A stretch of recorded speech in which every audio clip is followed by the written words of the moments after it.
नमस्कार दोस्तों हम लोगों के जीएस के क्वेश्चंस की सीरीज़ चल रही थी। उसी सीरीज़ में अभी तक हम लोगों ने 13वां पार्ट देख लिया था। आज की डेट में 14वां पार्ट देखेंगे। आपके जो भी घटना चक्र के प्रश्न हैं, जो भी आए हुए प्रश्न हैं, तो उन सारी चीज़ों को एक्सप्लेनेशन से और सारी चीज़ों से कोई भी प्रश्न अगर प्रीवियस ईयर क्वेश्चन या एक्सप्लेनेशन से आता है तो आपका क्वेश्चन गलत नहीं होना चाहिए, ठीक है। और कल से दोस्तों आप लोगों को करंट अफेयर का वीडियो भी मिलने लगेगा। यूपीपीसीएस प्रारंभिक परीक्षा जो 2022 की है उसके लिए आप लोगों को कल से जो है करंट अफेयर का वीडियो भी आपको स्टार्ट हो जाएगा मिलना। तो लगभग एक साल की करंट अफेयर को आप लोगों को तैयार करना है। बस आप लोगों का काम इतना है कि आप लोग चीज़ों को पढ़ते रहिए, ठीक है। चीज़ों को बार बार रिवीजन करिए। जो आपको प्रश्न दिए जाते हैं तो जैसे एक सर्कुलर फॉर्म में कि जैसे पहले हिस्ट्री, फिर ज्योग्राफी, पॉलिटी, इकोनॉमी, साइंस, तो इस तरीके से सर्कुलर फॉर्म में एक के बाद एक आप लोगों को जो क्वेश्चंस के फॉर्मेट में चीज़ें दी जाती हैं जिससे आपको कोई दिक्कत ना हो। बस आप लोगों का काम क्या है, चीज़ों को पढ़ना, चीज़ों को कंफर्म करना। और चीज़ें कंफर्म तभी होंगी जब आप चीज़ों को बार बार रिवीजन में लाएंगे, ज़्यादा से ज़्यादा बार रिवाइज करेंगे, तभी चीज़ें कंफर्म होगी। जो प्रारंभिक परीक्षा है उसमें आपके क्वेश्चंस गलत ना हो, इसके लिए आप लोग चीज़ों को करते रहिए, ठीक है। जो मटेरियल दिया जा रहा है उसको अच्छे से पढ़ते रहिए। और दूसरी चीज़ ये है कि दोस्तों की जो चीज़ें हैं कि जैसे जो डेली टारगेट वाला प्रोग्राम है तो उसके लिए भी देखिए रात तक आप लोगों को एक वीडियो मिल जाएगा। और कौन सी बुकें खरीदनी है, क्या करना है, किस तरीके से पैटर्न पर काम करना है, तो इन सारी चीज़ों पर शाम तक बात होगी, ठीक है। आइए स्टार्ट करते हैं। वीडियो अच्छा लगे तो वीडियो को लाइक कर दीजिएगा। हिस्ट्री का पोर्शन है, हिस्ट्री के बहुत सारे प्रश्नों को हम लोग इसमें कवर करेंगे। 296 नंबर क्वेश्चन है आपका। आर्य शब्द इंगित करता है, किसको इंगित करता है? आया हुआ प्रश्न है, श्रेष्ठ वंश को इंगित करता है। अब अगर आर्य शब्द की बात कही जाए तो आर्य जो है, आर्य क्लासिकी संस्कृति में इसका क्या अर्थ होता है? तो क्लासिकी संस्कृति में इसका अर्थ एक उत्तम व्यक्ति होता है, ठीक है। वैदिक संहिता में आर्य का उल्लेख एक जातीय भाषा के रूप में नहीं किया गया है। तो इस पॉइंट को भी आप लोग ध्यान रखिएगा, स्टेटमेंट में कभी कभी पूछा जा सकता है, ठीक है। इतना आप लोग ध्यान रखिएगा। 297 नंबर क्वेश्चन है, सबसे पुराना वेद कौन सा है? तो सबसे पुराना वेद जो है ऋग्वेद है। वेदों की जहाँ तक बात की जाए तो 4 वेद हैं, ऋग्वेद, सामवेद, यजुर्वेद और अथर्ववेद। ऊपर के 3 को, अथर्ववेद को छोड़कर ऊपर के 3 जो हैं तो उनको त्रयी नाम दिया गया है। क्या नाम दिया गया है? त्रयी, ठीक है। अब ऋग्वेद में जैसे जो रचनाएं हैं, स्रोत हैं और संकलन, इन सारी चीज़ों का किया गया है, ठीक है। सामवेद में जो संगीत है उससे संबंधित है, यजुर्वेद में यज्ञ से संबंधित है, और अथर्ववेद में टोना टोटका, वशीकरण, ये सारी की सारी चीज़ें इसमें उल्लेख किया गया है। 298 नंबर क्वेश्चन है, वर्ण शब्द का सर्वप्रथम नाम का उल्लेख जो है वो किस में किया गया? तो ये ऋग्वेद में किया गया। ऋग्वेद का जो 10वां मंडल है, ऋग्वेद में 10 मंडल हैं, ठीक है। और ऋग्वेद के 10वें मंडल में पुरुष सूक्त में सर्वप्रथम इसका वर्णन किया गया है। यहीं से जाति व्यवस्था, वर्ण व्यवस्था का उद्भव माना जाता है, ठीक है। 299 नंबर क्वेश्चन है आपका, ऋग्वेद में क्या है? तो ऋग्वेद में स्रोत और प्रार्थनाएं हैं। इसमें 1028 सूक्त हैं और 10,552 मंत्र या श्लोक हैं, ठीक है। अगली चीज़ क्या है? अगला क्वेश्चन जो है 300 नंबर क्वेश्चन है आपका, यजुर्वेद और अथर्ववेद संबंधित। यजुर्वेद में स्रोत एवं कर्मकांड हैं, ठीक है, यज्ञ से संबंधित जो कर्मकांड होते हैं। और अथर्ववेद में जादुई, माया, वशीकरण, इन सारी चीज़ों का वर्णन मिलता है। अब देखिए अथर्ववेद में कभी कभी ऑनलाइन में प्रश्न पूछ सकता है कि कितने अध्याय हैं? तो 20 अध्याय हैं और 730 सूक्त हैं। तो ये चीज़ें आप लोग रट लीजिए, जब कई बार आप चीज़ों का रिवीजन करेंगे तो ये चीज़ें कन्फर्म हो जाएंगी, ठीक है। अगला प्रश्न जो है 301 नंबर है, ब्राह्मण ग्रंथ की बात कर लेते हैं। तो ब्राह्मण ग्रंथ जैसे ऋग्वेद के कौन से हैं, यजुर्वेद के कौन से हैं, सामवेद के, अथर्ववेद के? तो देखिए ऐतरेय और कौशिकी आपके ऋग्वेद के ब्राह्मण हैं। तांडव, पंचविश, जैमिनी, ये तीनों के तीनों सामवेद के हैं। शतपथ ब्राह्मण जो है आपका यजुर्वेद का है, और गोपथ ब्राह्मण जो है अथर्ववेद का है, ठीक है। तो ये इन चीज़ों को आप लोग सुमेलित करने में कभी कभी पूछा जा सकता है, सिंगल प्रश्न में भी पूछा जा सकता है। 302 नंबर क्वेश्चन है, ऋग्वेद में कितने मंडल हैं? तो 10 मंडल हैं। नौवें मंडल जो है वो सोम को समर्पित है, ठीक है। और जो है नवे मंडल के में क्या है कि जैसे 114 सूक्त हैं, तो इतना आप लोग ध्यान रखिएगा, ठीक है। ऋग्वेद जैसे जैसे पूछा जाता है प्रश्न कि सामवेद का संकलन किस पर आधारित है, तो ये ऋग्वेद पर आधारित है, ठीक है, तो ये भी प्रश्न ध्यान रखिएगा।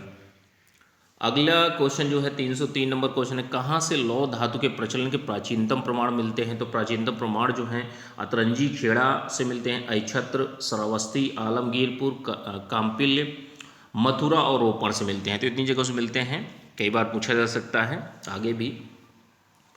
304 नंबर क्वेश्चन है, उपनिषद पुस्तकें हैं, तो उपनिषद पुस्तकें किस पर हैं, उपनिषद जो हैं मेनली दर्शन पर आधारित है, इनका विषय जो है वो दर्शन है। उपनिषदों का अन्य नाम भी वेदांत भी इनको कहा जाता है, और मोक्ष की चर्चा जो है उपनिषदों में मिलती है। सबसे पहली बार जो है श्वेताश्वर जो उपनिषद है उसमें पहली बार मोक्ष शब्द की चर्चा हमें मिलती है, ठीक है। आइए 306 नंबर क्वेश्चन है, नचिकेता यम संवाद जो है किस उपनिषद में है, तो कठोपनिषद में इसका वर्णन किया गया है। अब इसमें जैसे संवाद जो होता है तो इसमें बहुत ही फेमस संवाद जो है, ना इस आत्मा का कभी जन्म होता है और ना ही इसकी कभी मृत्यु होती है, यह यानी आत्मा अजन्मा नित्य एवं शाश्वत है, ठीक है। तो ये संवाद जो है नचिकेता और यम के बीच का बहुत ही फेमस संवाद है, ठीक है। आइए अगले प्रश्न में चलते हैं। 307 नंबर क्वेश्चन है आपका, उपनिषद काल के राजा अश्वपति शासक थे, तो ये कहाँ के थे, केकय के थे, केकय के। विदेह के राजा कौन थे, तो जनक थे। काशी के अजातशत्रु थे, और पांचाल के राजा कौन से, प्रवाहण जाबाली थे, ठीक है। अब जैसे एक अगला प्रश्न बनता है, बहुत ही ज़्यादा पूछा गया है, वैदिक साहित्य जो है उसका क्रम क्या है, तो सबसे पहले वैदिक संहिताएं आती हैं, फिर इसके बाद ब्राह्मण ग्रंथ आते हैं, फिर इसके बाद आरण्यक आते हैं, और लास्ट में उपनिषद आते हैं, ठीक है। 309 नंबर क्वेश्चन है आपका, आरंभिक वैदिक साहित्य में सर्वाधिक वर्णित नदी कौन सी है, तो सिंधु नदी जो है आरंभिक वैदिक साहित्य जो था वैदिक काल, तो उसमें सर्वाधिक वर्णित नदी जो है वो सिंधु थी, इसको हिरणी भी कहा जाता था, ठीक है। अब जैसे कुछ नदियों का नाम जो है कभी कभी सिंगल में भी पूछ लेता है और कभी कभी सुमेलन में भी पूछ लेता है, तो किसी भी तरीके से पूछा जाए आपके क्वेश्चंस गलत नहीं होने चाहिए। 310 नंबर क्वेश्चन है, कुभा नदी क्या आधुनिक नाम क्या है, तो कुभा नदी का आधुनिक नाम काबुल है, ठीक है। पारोशणी का रावी है, सदानीरा का गंडक है, और सुतुद्री का आधुनिक नाम सतलज है। जैसे जो प्राचीन काल था उनमें ये वाले नाम थे, और आधुनिक काल में ये नाम दिए गए हैं, ठीक है। 311 नंबर क्वेश्चन है आपका, चार पुरुषार्थों की बात करते हैं, तो चार पुरुषार्थ कौन कौन से हैं, तो धर्म, अर्थ, काम, मोक्ष, ये चार पुरुषार्थ हैं जिनका वैदिक काल में इनका उल्लेख नहीं था, ठीक है। आश्रम व्यवस्था की बात कर लेते हैं, तो चार आश्रम व्यवस्थाएं थी, ब्रह्मचर्य, गृहस्थ, वानप्रस्थ और संन्यास।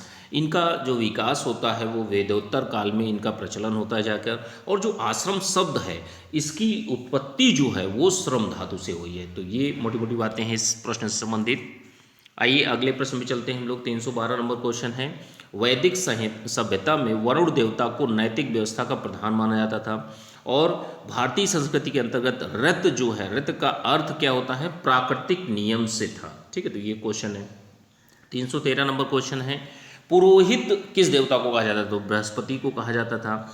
वेद मंत्रों की रचना करने वाली महिला कौन सी थी, तो लोपा मुद्रा थी। यह जो थी व्यक्ति, ये अगस्त ऋषि की पत्नी थी, काफ़ी विदुषी महिलाएं थी, ठीक है, महिला थी।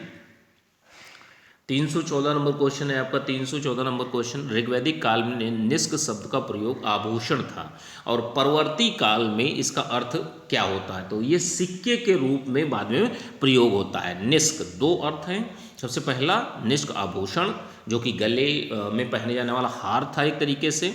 ऋग्वैदिक काल में निष्क आभूषण था, कहाँ का, गले का था, और हार था, ध्यान रखिए जो महिलाएं हार पहनती हैं तो उसी को निष्क कहा जाता था, और परिवर्ती काल में इसी का नाम एक सिक्के के रूप में भी दिया जाता है, ठीक है। तो इन दोनों में डिफरेंस आप लोग ध्यान रखिएगा, गलत नहीं होने चाहिए आपके प्रश्न।